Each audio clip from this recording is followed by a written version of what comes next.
Tema de hoje, minha missão. Uma das características da maturidade é que nós procuramos ter mais qualidade de vida. A gente quer que a vida seja boa. Uma segunda característica da maturidade é que a gente não gosta de desperdiçar tempo. O tempo, então, passa a ser visto por nós como o nosso bem mais precioso. Quanto tempo de vida será que a gente vai viver? Se não contarmos com acidentes e nem nada, seja muito honesto pelo que você conta com a sua saúde, o quanto você cuida dela, com toda honestidade, você acha que você vai viver até quantos anos de vida? A média do brasileiro está entre 70 a 80 anos de idade. As pessoas que se cuidam vivem mais do que isso. Algumas pessoas, por questões até genéticas, algumas famílias vivem mais. Na minha família, as mulheres vivem muito, os homens vivem pouco. Minhas avós e bisavós foram todos assim. A que morreu novinha, 93 anos de idade. Novinha ela morreu. Se a minha vida for assim, com uma delas, já tenho 48 anos de idade, então entenda a minha expressão, eu já virei a ampulheta. Eu já estou no segundo tempo. Isso significa que qualquer momento da minha vida é um bem preciosíssimo que tem que ser muito bem degustado. Acho que muita gente aqui se lembra do meu exemplo dos marshmallows, né? A propósito, eu dei esse exemplo muito perto do meu aniversário. O que eu ganhei de marshmallow no meu aniversário? Acho que até hoje eu não perdi a gordura que veio daquele tempo. Os quilinhos que vieram a mais. Mas eu lhes contei que uma vez eu estava de folga em casa, era meu tempo tranquilo, meu dia de folga, sentei gostoso, e sabe quando você está assim à vontade e tal, à tarde em casa, assistindo até um programa de esporte, à vontade, vendo meu time, claro, e peguei um saquinho de marshmallow, sobra, na verdade, de um aniversário que teve de uma sobrinha. Peguei aquele negocinho, gostoso isso, peguei o saquinho e levei comigo, porque eu não queria perder o que estava na TV, você vai comendo, né? Quando você está com um saquinho cheio, o que você faz? Você pega aquele negócio e enfia tudo na boca de uma vez só, né? Era assim, ó, né? Um de cada vez, aí entrando com tudo na boca, e beleza. E aquele negócio estava gostoso. Daqui a pouco eu olhei para o saquinho, sabe assim, só tem 3, 4, está acabando. Aí, como é que eu fui comer os últimos? Eu pegava assim, saía dando aquela mordidinha, assim, ó. Eu me lembrei quando tinha Yakult em casa, quando assim, passava o cometa Halley, e meus pais compravam Yakult em casa, que isso era caro, né? Então, a gente ganhava aquele negocinho, a Rosa, que minha irmã está vendo, você se lembra como é que era. E não era assim, Yakult, gente, Yakult, vamos jogar aberto, Yakult de pobre se bebe assim, ó, você não arranca aquela tampinha, você faz um furinho, tá? Para você vir pouco na boca, não é? Você só arranca aquela tampinha, depois que acabou tudo, você lamber ainda a tampinha, né, e ficar até cair a última gota daquilo ali. E depois você não joga fora, você guarda até conseguir um segundo, faz um furinho, põe uma linhazinha e faz de telefone, brincava de telefone. Essa é a vida nossa. Então, Yakult se tomava daquele jeito, de pouquinho em pouquinho, não é? É assim quando a gente percebe que a vida está indo embora. A gente começa a não desperdiçar a vida. Ora, uma das melhores formas, então, que nós temos de não desperdiçar a vida é pensar em como investi-la bem. O que eu poderia fazer com a minha vida? Viver de tal maneira que eu não venha me arrepender mais tarde. Quando eu já tiver, como diz o texto de Eclesiastes, ali no capítulo 12, quando vai descrevendo a velhice humana, que vai falando das fraquezas das pernas, da vista que já não enxerga direito, do ouvido que já não distingue sons. O texto de Eclesiastes termina assim.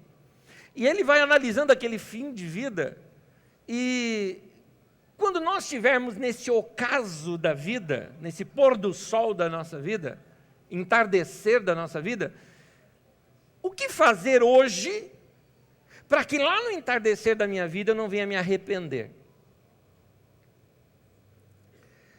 Tem algumas coisas na minha vida que eu já olho daqui para trás, afinal de contas, já vivi bastante.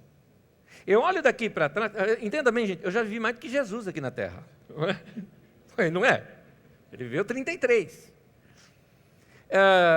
É provável, assim, que esses homens, porque os homens naquele tempo viviam pouco. Paulo deve ter morrido mais ou menos entre os 52 aos 56 anos de idade. E ele mesmo, na sua carta, fala assim, Paulo, o velho.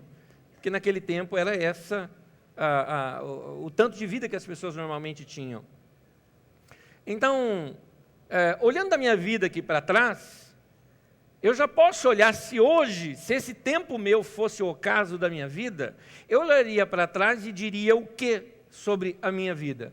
Uma das coisas, queridos, eu não me arrependo de algumas coisas na minha vida. Uma delas, eu não me arrependo de ter dedicado toda a minha juventude e os momentos mais fortes da minha vida no serviço da igreja. Eu não me arrependo, porque tem tudo a ver comigo. Eu não existo sem isso e não tem noção a minha vida sem ser uma vida envolvida com o ministério e com a obra da igreja. Eu não me arrependo de ter vivido uma vida apaixonada por Deus. E por causa disso, tendo feito algumas escolhas. Escolhas como, por exemplo, um emprego que eu consegui para trabalhar nos Estados Unidos e tempo no Brasil e nos Estados Unidos, ficava de lá para cá, com o meu salário indexado em dólar e que era 8 vezes mais do que eu ganhava na época. Eu abandonei, falei não, eu disse não para isso. E não me arrependo de ter tomado esse caminho na minha vida. Eu não tenho arrependimento de ter dedicado boa parte da minha vida, inclusive até hoje, boa parte dos meus dias, somente à leitura e à busca do conhecimento. Eu não me arrependo, são investimentos maravilhosos que eu fiz na minha vida. Eu não me arrependo de ter procurado me livrar sempre de tudo que me impedia de crescer na vida. Um monte de coisa na minha vida que eu percebia que era enrosco, chuta que é macumba, sai, estou fora, não quero saber. Eu acho que a gente precisa aprender a definir melhor a vida da gente e saber o que vale mesmo na vida da gente. Eu não tenho arrependimento nenhum das decisões que tomei na minha vida, acho que acertei na família que eu construí, acertei no projeto de Deus para a minha vida, e eu quero, em cima disso, repartir com você alguns princípios que operaram na minha vida nesse tempo, para hoje olhar para trás e falar, cara, eu acertei. E eu vejo que eles estão nas Escrituras Sagradas. Vamos estudar um texto juntos? Mateus capítulo 20. Esse texto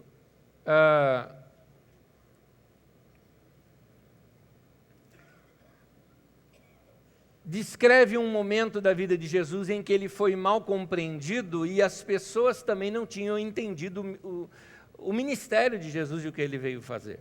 E próprios discípulos dele. Mateus 20, versículo 20 ao 28, diz assim o texto. Então, aproximou-se de Jesus a mãe dos filhos de Zebedeu com os seus filhos e, prostrando-se, fez-lhe um pedido. O que você quer? Perguntou Jesus. Ela respondeu, declara que no teu reino, esses meus 2 filhos se assentarão um à tua direita e outro à tua esquerda. Muitas pessoas pensam que ela está pensando de reino nos céus. Não, ela está pensando de reino na terra. Ela achou mesmo que Jesus daria um golpe de Estado em Roma e faria de Israel a maior nação do mundo e o grande império do mundo. E ela queria que os seus 2 filhos tivessem uma boquinha de assessores de Jesus. Disse-lhe Jesus, vocês não sabem o que estão pedindo. Vocês podem beber o cálice que eu vou beber? Jesus se referia ao seu sofrimento. Podemos, responderam eles. Jesus lhe disse, certamente vocês beberão do meu cálice, mas o assentar à minha direita ou à minha esquerda não cabe a mim conceder. Esses lugares pertencem àqueles para quem foram preparados por meu Pai. Eles não iam entender se Jesus explicasse outra coisa ali para eles. Quando os outros 10 ouviram isso, ficaram indignados com os 2 irmãos. Na verdade, a indignação deles é porque os caras foram na frente, porque eles que queriam fazer isso. Jesus os chamou e disse, mas assim, galera, vem cá, vocês não entenderam nada. Seria isso. Aí ele começa a explicar, vocês sabem o seguinte, que os governantes das nações as dominam. E as pessoas importantes exercem poder sobre elas. E eles quase que dizendo, é isso aí, então, por isso que a gente está querendo aqui ser seus assessores principais. Versículo 26 diz assim, não será assim entre vocês. Ao contrário, quem quiser tornar-se importante entre vocês, deverá ser servo. E quem quiser ser o primeiro, deverá ser o servo de todos. Como o Filho do Homem, que não veio para ser servido, mas para servir e dar a sua vida em resgate por muitos. Amém. Até aí.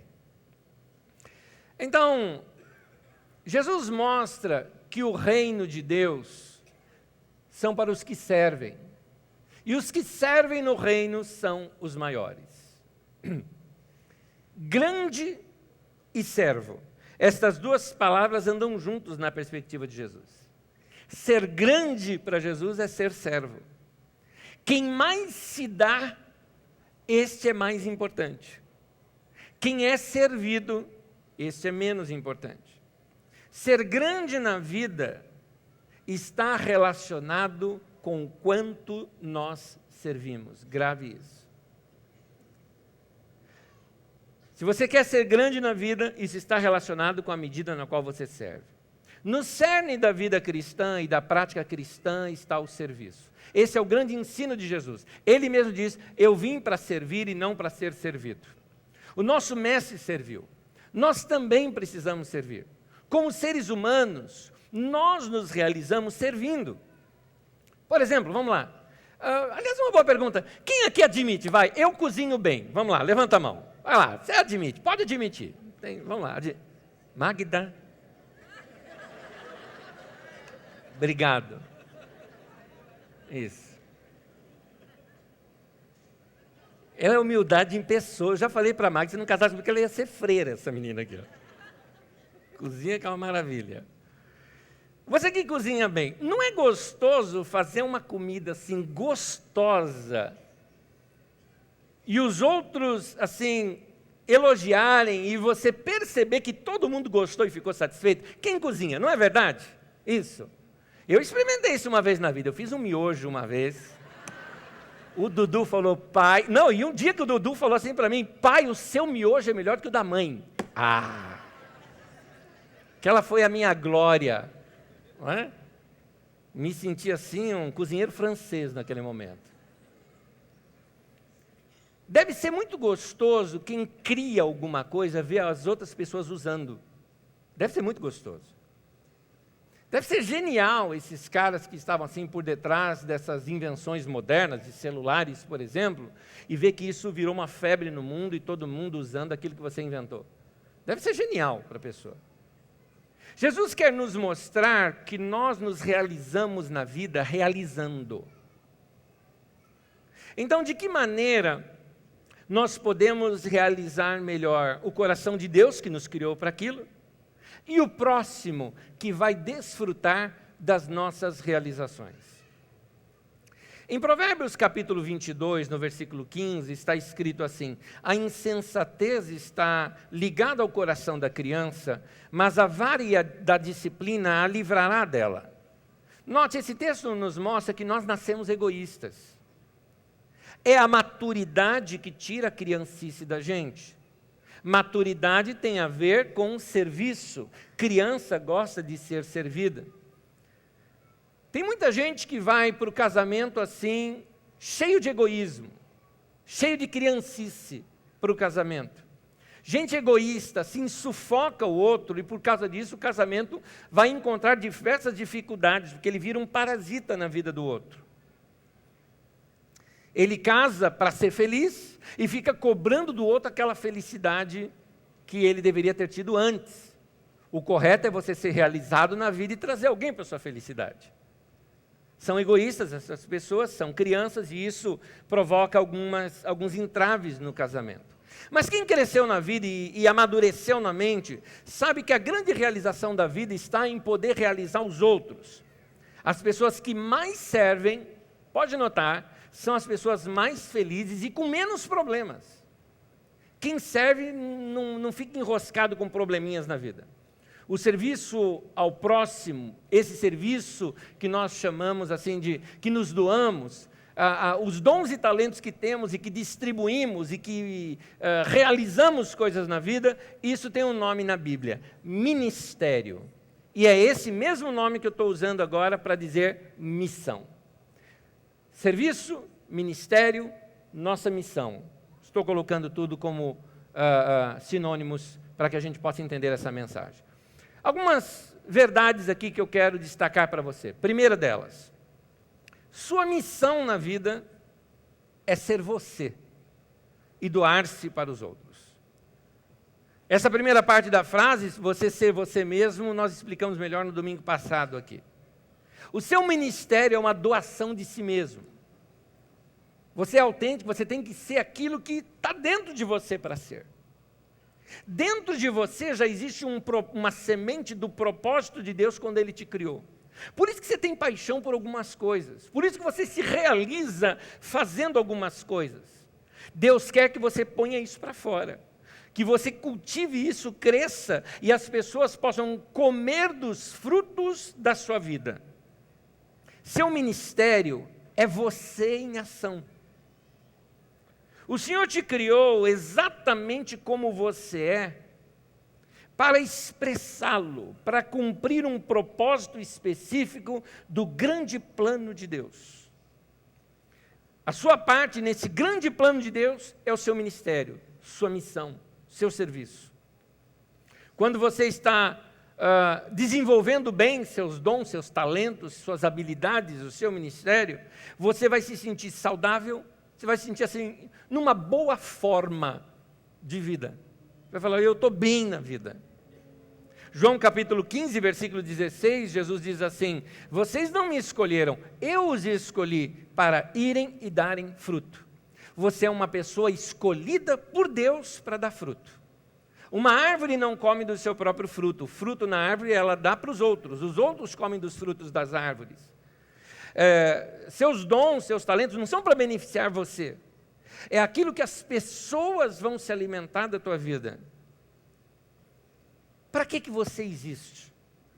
Por que Deus te colocou no mundo? Enquanto você não começar a servir, você ainda não deu um passo para realizar a sua missão, o seu ministério aqui no mundo. Você precisa começar a servir. Deus te criou para servir. Isso estava na intenção original de Deus. Qualquer pessoa que viver fora disso vai estar desperdiçando a sua vida. Quem investir a sua vida nisso, será grande na vida, como Jesus disse. Então note, Jesus ensina que o caminho para subir é para baixo. Jesus ensina que quanto mais você serve, mais você cresce. Jesus ensina que quanto mais você serve, mais você se torna grande. Segunda verdade, Deus criou você para servir. Humanos foram feitos para servir. Deus fez cada animal com um propósito. Cada árvore tem o seu propósito. O propósito do ser humano é servir. A palavra ministério, a palavra serviço, é a mesma palavra na língua grega. Por isso, é esse doar-se de si mesmo. Tempos atrás, eu peguei um brinquedinho do meu filho e as pilhas tinham se estragado dentro do brinquedo. Era meu filho mais velho, quando ele era criança ainda. E elas se corroeram e vazaram. E não só as pilhas tinham se estragado, mas também estragou o brinquedinho dele. Era um pianinho que ele tinha. Por que isso? Porque pilhas são feitas para serem usadas. Se ela não é usada, ela estraga. Da mesma forma, eu diria, homens, humanos, mulheres, foram feitos para servir. E quando não são usados para servir outras pessoas, nós vamos nos arruinando, nós vamos nos corroendo por dentro, nós vamos nos enchendo com a ferrugem do egoísmo. Além do mais, nós passamos, como aquelas pilhas que acabaram estragando até o brinquedo, nós estragamos a vida das outras pessoas ao nosso lado também. Gente egoísta estraga a vida da pessoa do lado, porque ela não serve e ainda fica puxando dos outros alguma coisa. Eu e você fomos criados para servir. O grande chamado, a vocação da minha vida e da sua vida é servir. Eu tenho que ver o meu trabalho como o meu chamado. A sua profissão, se você está exercendo-a com paixão, ela faz parte do seu ministério ao mundo, do seu serviço às pessoas. Eu tenho que ver esse meu trabalho como uma grande vocação da minha vida. Os dons, as habilidades, elas são para serem usadas na vida da gente. Não dá para ficar guardado, não tem sentido a gente ter habilidade e não usar. Por exemplo, o que adianta fazer uma excelente comida e não chamar ninguém para comer com você? Não tem graça. De que adianta ganhar dinheiro e não ter com quem gastar? De que adianta ter muito conhecimento e não ter o prazer de ter alguém para quem passar esse conhecimento? Vai morrer com você, isso é tédio. Não viva só para você mesmo. Você precisa usar os seus dons aqui na terra. Eu citei isso aqui no domingo passado, mas vale a pena repetir isso aqui agora. Só que eu vou repeti-lo dentro de um contexto. No ano de 1993, eu tive uma crise muito forte na minha vida. A crise era muito forte porque ela tinha a ver com a minha existência. Vocês acabaram de me ouvir dizendo aqui que eu não me arrependo de ter dedicado toda a minha vida ao serviço na igreja. Pois bem, de 93 para 94, eu abandonei o ministério pastoral, deixei de igreja, peguei bronca de igreja. Devido a algumas coisas que aconteceram de bastidores de igreja, eu peguei bronca de igreja. Você imagina, pastor com bronca de igreja. Eu estava desviado da igreja, mas não desviado de Deus, entendeu? E naquele tempo, meu mundo caiu. Eu não tinha perspectivas do que fazer. Profissionalmente eu tinha. Aliás, foi mais do que rápido. Naquele tempo eu trabalhava integralmente na igreja, aconteceu algumas coisas. Não, tudo bem, deixa para lá, eu me viro, ganho dinheiro de outra maneira. Saí, fui fazer trabalhos, fui dar algumas aulas, fui fazer o que eu sabia. Aliás, aquilo me jogou muito para o campo da computação, que me ajudou a ganhar um bom dinheiro mais tarde na minha vida. Foi até muito bom no sentido de recursos financeiros para mim. Mas eu tive uma crise de valores. Eu fazia coisas, mas não me realizavam. Quando, naquele tempo, procurei ouvir outras pessoas, Magda deve se lembrar de um irmão já falecido, se eu não me engano, ele é de Honduras, não é, algum lugar da região da América Central. Eu estava ouvindo este irmão e ele começou a dizer o seguinte, ele falou: não enriqueça o cemitério. Cemitérios são os lugares mais ricos desse mundo. Os lugares mais ricos desse mundo não são aquelas minas de diamante na África do Sul. Os lugares mais ricos desse mundo não são os grandes poços de petróleo. Os lugares mais ricos desse mundo são os cemitérios. Lá estão enterrados músicas que nunca foram cantadas, poemas que nunca foram citados, livros que nunca foram escritos, obras que nunca foram feitas, trabalhos que nunca foram realizados. Lá foram enterrados dons e talentos com pessoas que nunca trouxeram ao mundo e deixaram o mundo sem estas coisas. E ele dizia assim: morra vazio, gaste tudo na sua vida. Essa é a única vida que você tem. Então use tudo. Seus dons, seus talentos não servem no céu. Não tem utilidade alguma. Seus dons e talentos não são para a vida futura, são para a vida presente. Se você não usar, vão ser enterrados com você. Traga isso à tona. Realize na vida. Quando eu ouvi aquilo, eu fui assim impactado com aquela palavra. Eu sabia que eu tinha que me doar nessa área. E eu pergunto para você, você vai levar seus dons para o túmulo? Lá eu decidi, eu não vou fazer isso. Eu quero morrer vazio. Eu quero dar tudo. O que eu sei, o que eu estudei, o que eu preparei, eu quero dar tudo. Deus te encheu de dons, Deus te encheu de riquezas, Deus te encheu de habilidade, e você não vai levar nada disso aqui. Você tem que gastar tudo o que Deus te deu. Não economize, gaste tudo, porque é para isso. Deus te deu dons para você usar e servir os outros. Para de viver só para você. Gaste os seus dons, use os seus dons na terra e morra vazio nesse sentido. Morra como Paulo, que lá no final da vida dele, ele fala o seguinte: eu combati o bom combate, eu terminei a minha carreira e guardei a fé. Fantástico. Em outras palavras, tudo que Deus me deu para fazer, eu fiz. E estou indo embora tranquilo. 1 Pedro capítulo 4, versículo 10 diz assim: cada um exerce o dom que recebeu para servir os outros. Eu preciso servir os outros com os dons que eu tenho. Eu sirvo a Deus servindo os outros.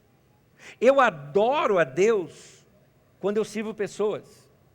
Há um texto de Hebreus que fala dos nossos sacrifícios de louvor diante de Deus, que é Hebreus 13:15, quando ele emenda no versículo 16, diz assim: não se esqueçam de fazer o bem e de repartir com os outros o que vocês têm, pois de tal culto, a palavra original ali é sacrifício, de tal culto Deus se agrada. Olha o culto que agrada a Deus quando você serve, quando você dá de si para as pessoas. Havia uma prática na igreja cristã primitiva, devido à questão cultural deles, que nós não temos muito nos nossos dias. Nós temos bem pouco nos nossos dias. Mas, irmãos, muitos de vocês estão perdendo esta coisa maravilhosa que é hospedar. Nos tempos primitivos, não imagine que os apóstolos que viajavam de cidade em cidade, que eles tinham hotel para ficar, ou pousada. Não tem isso. Se ficava na casa dos irmãos. Receber gente em casa e hospedar é uma delícia, não faz parte mais da nossa cultura ocidental e paulistana uma coisa como essa. Nós, como pastores, às vezes temos esta oportunidade quando recebemos irmãos de outros países, de outros lugares, de outras cidades, e falamos com eles: não, fica lá em casa, é tão gostoso hospedar. Mas, Anésio, quando você recebe uma pessoa na sua casa, o que acontece? O que acontece? Vira a casa de cabeça para baixo, meu querido. Você só serve, você só dá. É isso que acontece. E eu vou dizer, é uma delícia. Você sente uma comunhão, você sente uma coisa gostosa em estar servindo aquela pessoa. Então, hospede de outras maneiras. Recepcione pessoas na sua casa. Qual a última vez que você fez um jantar na sua casa e convidou alguém? Qual a última vez que você fez um jantar na sua casa e convidou talvez seus pais, sua mãe, seus amigos? Abriu a sua casa para servir alguém? Sirva, faça doações, ajude pessoas que estão precisando. Qual a última vez que você recolheu coisas na sua casa e doou para uma pessoa mais pobre e necessitada? Faça o bem para quem trabalha com você. Qual a última vez que você fez alguma coisa que não é sua obrigação e nem você ia ganhar por aquilo, mas você fez, tipo assim, mano, conta comigo, quero te ajudar. Qual a última vez que você serviu dentro da sua casa? Peguei os homens agora? Qual a última vez que você serviu dentro da sua própria casa? Servir é bom, gente. E isso é culto a Deus. Culto a Deus não é só que a gente levanta a mão, aleluia, aleluia. Culto é esse serviço do dia a dia. Deus se agrada disso. Terceiro, Deus quer usar o que você tem em suas mãos.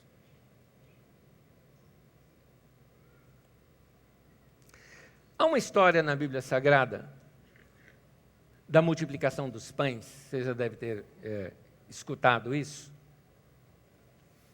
onde tinha uma multidão junto com Jesus, uma multidão foi vê-lo ali, ele estava num lugar deserto, e ele começa a perceber que esse povo não tem comida. Um dos discípulos chega para ele e fala: mestre, melhor você despedir a multidão, aqui não tem lugar para comer, não tem McDonald's aqui, manda esse povo embora. Não tem nenhum fast food, não tem praça de alimentação, manda esse povo embora, senão esse povo vai desfalecer, aqui é deserto. E Jesus ainda provoca os discípulos, fala o seguinte: dê vocês mesmos para eles o que comer. Imagina a cara dos discípulos nessa hora. E eles ficam pensando formas de se fazer isso. Finalmente, Jesus faz uma pergunta, depois dos discípulos terem feito lá uma pesquisa e procurado alguma coisa. Marcos 6,38, Jesus disse assim: quantos pães vocês têm? Verifiquem. Alguém deve ter trazido pão aí, alguma coisa. Encontraram lá um menino, que doou 5 pães e 2 peixinhos. Por que Jesus queria pegar primeiro o que alguém tinha trazido? Deus não poderia simplesmente fazer descer pão do céu, igual aconteceu na história do maná do deserto? Ele já tinha feito isso na história. Para que pegar o de alguém que já tem? É aqui que começa um princípio. Deus gosta de fazer milagres com aquilo que nós temos em nossas mãos. Lá em Êxodo 3, versículo 2, não vai aparecer a referência aqui, quando Deus chega para Moisés, a pergunta de Moisés é: o que é que você tem na sua mão? O que ele tinha era uma vara seca na mão. Um pedaço de árvore morta. E foi isso que Deus usou para fazer milagre. Deus quer que você valorize o que você já tem hoje nas suas mãos. Pega o que você tem nas suas mãos e ofereça para Deus, igual o menino, 5 pães e 2 peixes. Ou como André, que junto ali com o menino, foi levado até Jesus e falou: temos aqui 5 pães e 2 peixes, mas o que é isso para essa multidão toda? Mas em outras palavras, isso aqui não parece ser nada para alimentar uma multidão, mas toma, está nas tuas mãos. Talvez você fale assim, eu te pergunto: o que você tem nas suas mãos? O que você sabe fazer? Eu sei fazer bolo. Pega isso e põe nas mãos de Deus. Pega os dons que você tem e dá para Ele. Pega o tempo que você tem e entrega para Ele. Pega o recurso financeiro que você tem e entrega para Ele. Pega qualquer coisa que você tenha nas suas mãos, dá nas mãos de Deus, vai ser os seus 5 pães e 2 peixes, e é com isso que Deus vai realizar um milagre. O que você tem para repartir? Vou te perguntar isso aqui várias vezes. O que você tem em suas mãos para poder oferecer para Deus? O que você sabe fazer bem e pode entregar nas mãos de Deus? Eu li uma reportagem de uma mulher que ela sabia fazer bolos caseiros. Aqueles de laranja, de fubá. E ela, interiorana, passeou em São Paulo um dia e estava a fim de tomar um café da tarde, uma coisa assim da tarde, não encontrou nada disso que ela gosta, só encontrou essas coisas sofisticadas aqui de São Paulo. Ela mesma disse assim: eu achava que faltava um pouco de simplicidade na vida do paulistano. São Paulo tem tudo muito sofisticado, e eu sentia a falta de uma coisinha mais simples, com uma cara mais interiorana. A ideia veio. Juntou todo o dinheiro que pôde, começou o desafio de encontrar um ponto comercial, e ela queria achar um lugar que tivesse assim, cara de casa da avó.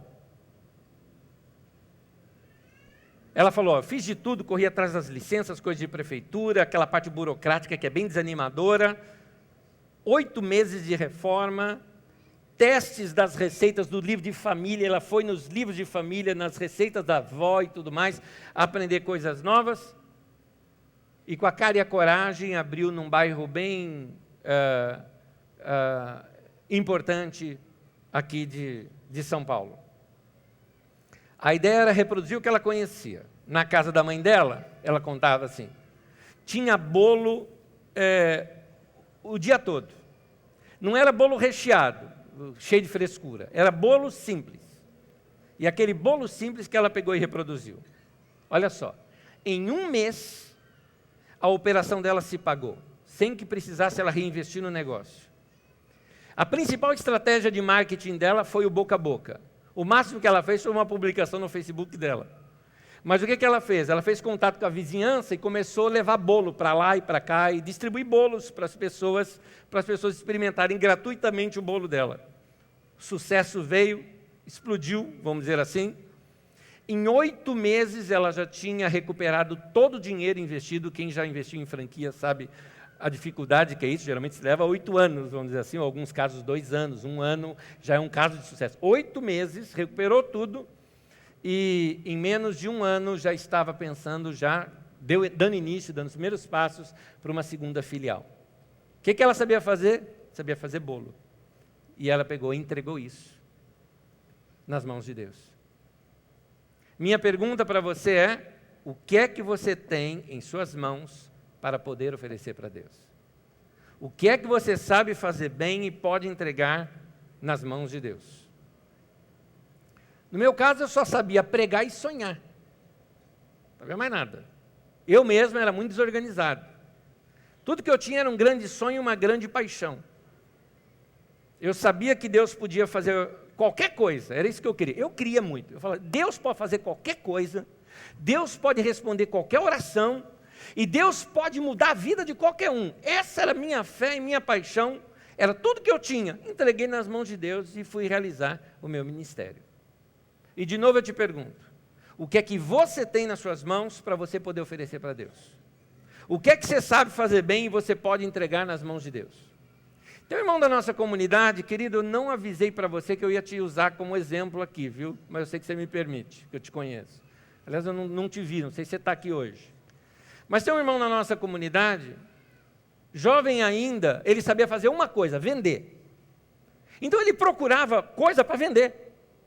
Ele via coisa, isso aqui dá, e ia vender. Tem um tempo que ele percebeu uma dificuldade entre a ligação, entre a fábrica e a padaria para vender saquinho de pão. Ele falou, eu vou vender saquinho de pão. E saía para alguns lugares oferecendo o serviço de uma fábrica que ele conheceu lá do outro lado de São Paulo. Vendia para essa região aqui, a fábrica lá do outro lado de São Paulo, fazia isso tudo, mas fazia os contatos e vendia. Moral da história, o cara cresceu tanto que hoje ele comprou a fábrica é dele. Queridos, o que é que você tem em suas mãos que você pode oferecer para Deus? O que é que você sabe fazer bem e pode entregar nas mãos de Deus? Eu vou convidar você a ficar em pé comigo, já vou terminar. Em Romanos 12:1 diz assim, rogo-lhes pelas misericórdias de Deus, que se ofereçam em sacrifício vivo, santo e agradável a Deus, este é o culto racional de vocês. Olha o que o texto diz, rogo-lhes pela misericórdia de Deus. O Paulo está dizendo, meu irmão, pelo amor de Deus, é isso que ele está falando. Pelo que Deus já fez por você, eu estou te pedindo que você se ofereça. Sirva melhor, meu irmão. Servir, grava aí, servir, é isso que dá valor à nossa vida. Não é o quanto que você vive que importa, é como você vive. Paulo viveu até os seus 50 e poucos anos de idade e disse que cumpriu a carreira dele. Não é a duração da vida que importa, é a doação da sua vida. É isso que importa. Se você não vai usar a sua vida para servir, por que razão Deus te daria mais anos de vida? Aliás, por que Deus te deixou vivo até agora?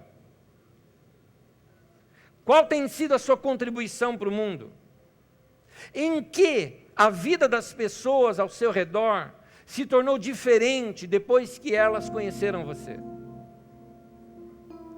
Qual é a lembrança que as pessoas que conviveram com você vão ter de você? Colossenses 3:23 diz: tudo que fizerem, façam de todo o coração, como para o Senhor e não para os homens. Deus te colocou no mundo para servir. A natureza humana é egoísta, e isso é contra o cristianismo. Mas uma das coisas mais interessantes nos ensinos de Jesus é que ele nos ensina a ir contra a maré, na contramão da moda, sem ser careta. Quando ele fala, ouviste o que foi dito? Eu, porém, vos digo. É outro jeito que é para ser. Egoísmo e cristianismo são incompatíveis. Não dá para ser egoísta e ser discípulo de Jesus. O nosso mestre serviu. E ele ensina a gente a servir também. Amém? Você serve a Deus servindo pessoas. João 12:26, você pode ler junto comigo o último texto? Aquele que me serve, meu Pai o honrará. Vamos falar de novo? Aquele que me serve, meu Pai o honrará. Meu irmão, serve a Deus. E Deus mesmo vai se encarregar de honrar a tua vida. O caminho para cima é para baixo. O caminho do primeiro é ser servo de todos. Grande no reino de Deus é o que serve. Deus mesmo vai se encarregar de recompensar todas as pessoas que servirem. Amém?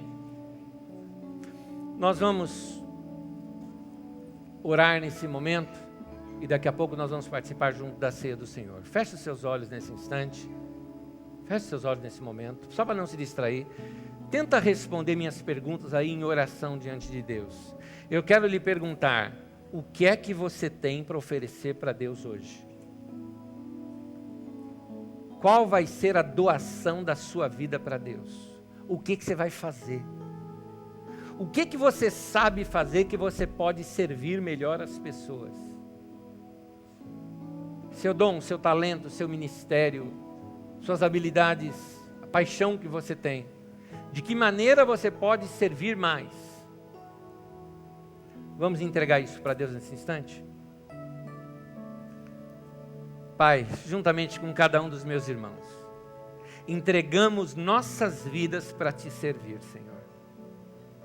Nossa vida é tua. Meus dias são teus, Senhor. Quero viver para a tua glória. Cada detalhe da nossa vida entregue agora no seu altar.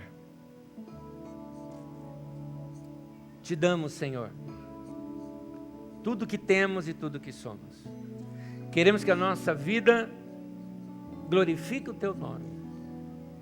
Traga sorriso ao Senhor. Traga prazer ao teu coração, ó Deus.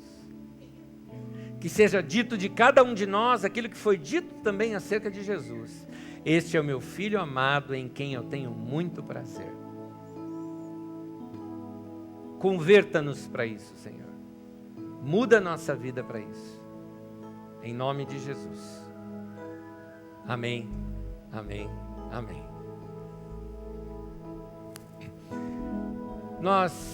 Daqui a pouco nós vamos servir a ceia do Senhor.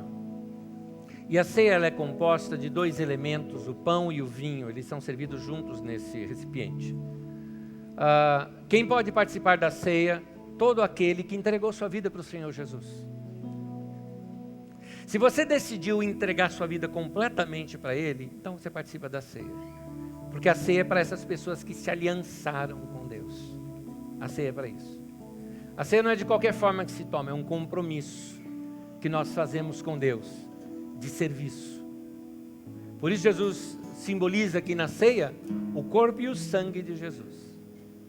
Ele quer que a gente se alimente dele, com ele, para que ele possa viver a vida dele através da nossa aqui. É esse compromisso. Alguns de vocês talvez nunca tomaram uma decisão de servir a Deus de todo o seu coração. Talvez alguns de vocês até já tenham vindo em alguns cultos aqui. Eu acho que hoje chegou o dia de você tomar a seguinte decisão, de falar: Jesus, eu te entrego completamente a minha vida agora. É como se você tirasse então as chaves da sua vida e entregasse assim: toma, Senhor, está nas suas mãos. A minha vida vai ser esses 5 pães e 2 peixes nas suas mãos. Faz o milagre que o Senhor quiser fazer. Se você nunca fez isso, eu quero te abençoar nesse momento para que você faça.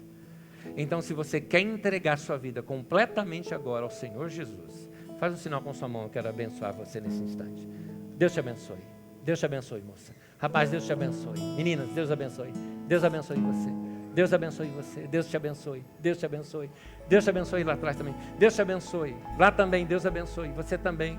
Deus te abençoe. Muitas mãos levantadas. Deus abençoe cada um de vocês. Deus está vendo o teu coração e sabe o que você quer dizer nessa entrega, nesse instante. Que Deus abençoe a tua vida em nome de Jesus. Eu quero dizer uma coisa para você. A Bíblia diz que há grande alegria nos céus quando um pecador se arrepende. Então eu quero te dizer, seja bem-vindo aí ao reino de Deus. Igreja, vamos alegrar com ele. Deus abençoe. Deus abençoe.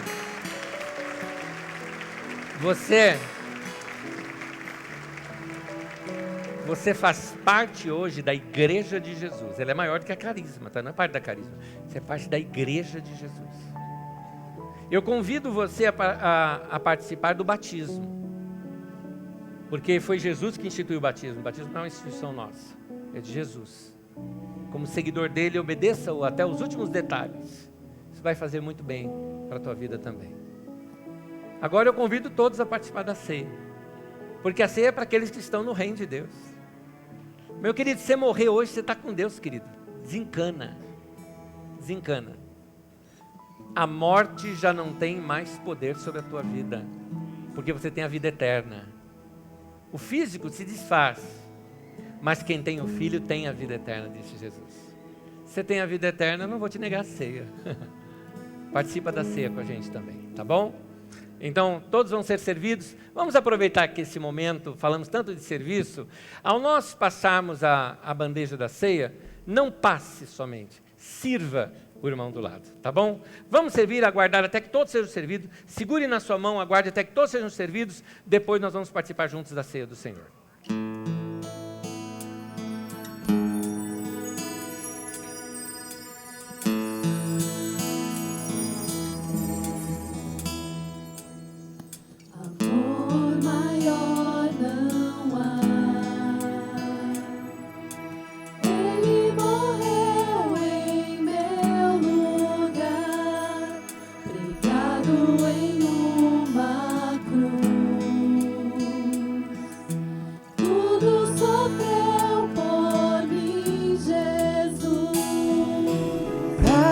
Salvar e me libertar do império das trevas para a sua luz.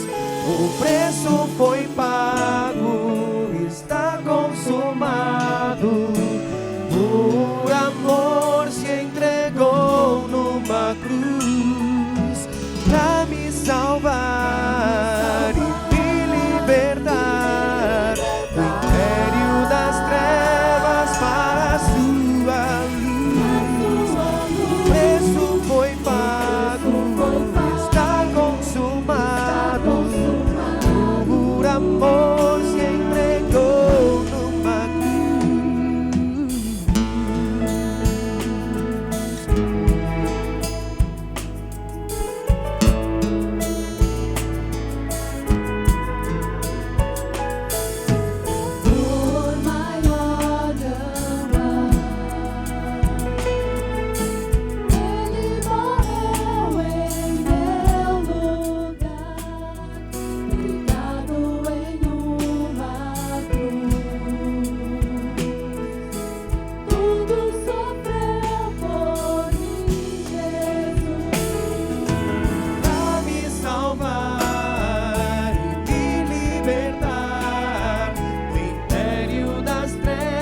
Algum irmão ficou sem ser servido do cálice? Faz um sinal com sua mão para que a gente possa lhe servir. Ali acabou. Nós já estão chegando com bandejas aí. Muito bem. Tem alguém para o lado de cá?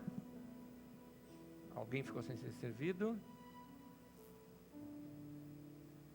Todos já foram servidos? Vamos aguardar lá nossos irmãos serem servidos.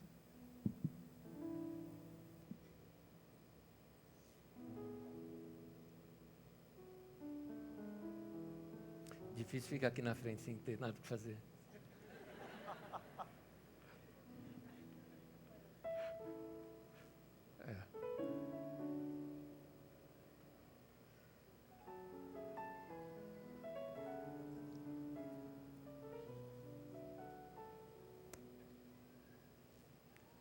Se eu soubesse fazer alguma mágicazinha, né?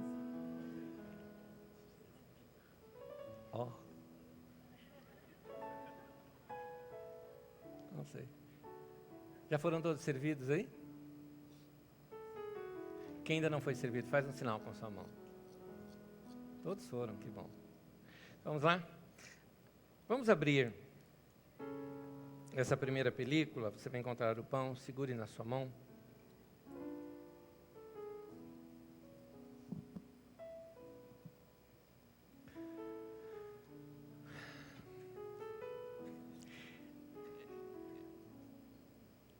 Depois da morte e ressurreição de Jesus, 2 discípulos estavam andando na estrada de Emaús. Eles não perceberam Jesus com ele. E aí convidaram para ele entrar com eles e comer com eles. Quando Jesus pegou e partiu o pão, diz as Escrituras então que os olhos deles foram abertos e eles reconheceram Jesus. Eles viram Jesus. Eles tiveram uma revelação maior de Jesus no partir do pão. Que Deus nos dê uma revelação maior de Jesus hoje aqui. Que Deus abra os teus olhos hoje aqui. No partir do pão, os olhos deles foram abertos. Que os nossos olhos hoje sejam abertos aqui. Para nós vermos a vida com os olhos de Jesus. Vamos pedir isso para Deus nesse momento? Levante o seu pão, repita essa oração comigo, diga: Senhor, abra os meus olhos. Eu quero ver a vida com os teus olhos. Dá-me, Senhor, olhos que veem, que enxergam numa árvore, numa planta ou numa flor, a beleza do Criador. Que eu enxergue nas pessoas o seu grande amor para com elas. Usa a minha vida, em nome de Jesus. Amém. Comamos do pão.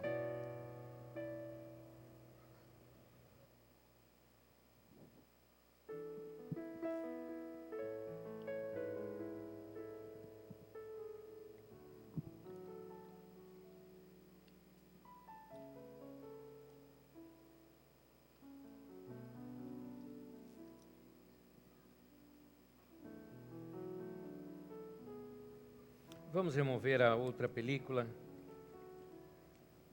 O cálice.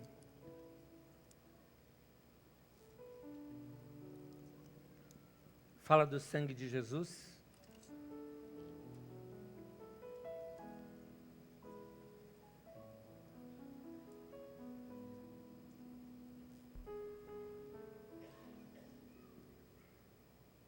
O sangue de Jesus nos purifica o pecado.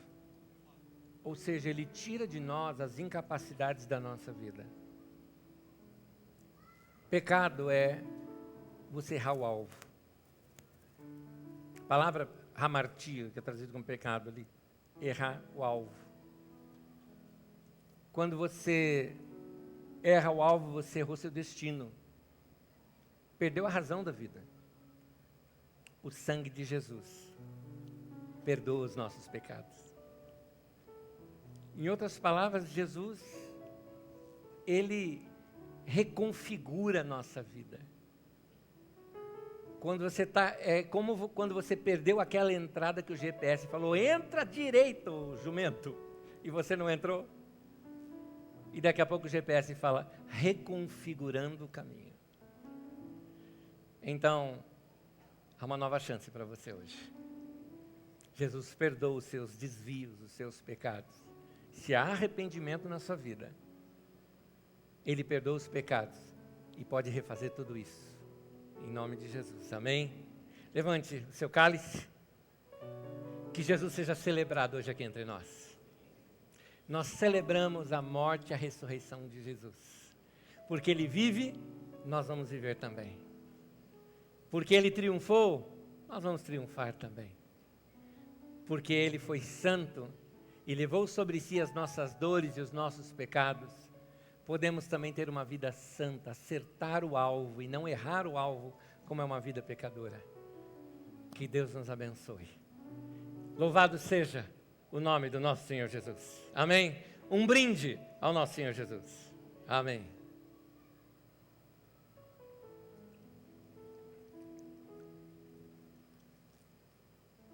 Aleluia. Aleluia. Quero convidar você a fazer algo nesse momento. Vamos fazer algo nesse momento? Levante, talvez você não consiga levantar as duas mãos, então se conseguir levante as duas, se não levante uma só. E faça uma declaração de entrega para o teu Deus, e de amor ao teu Deus, e de exaltação ao teu Deus. Faça isso nesse momento, corroborando agora com suas palavras a aliança que você fez com Ele. Faça isso nesse momento.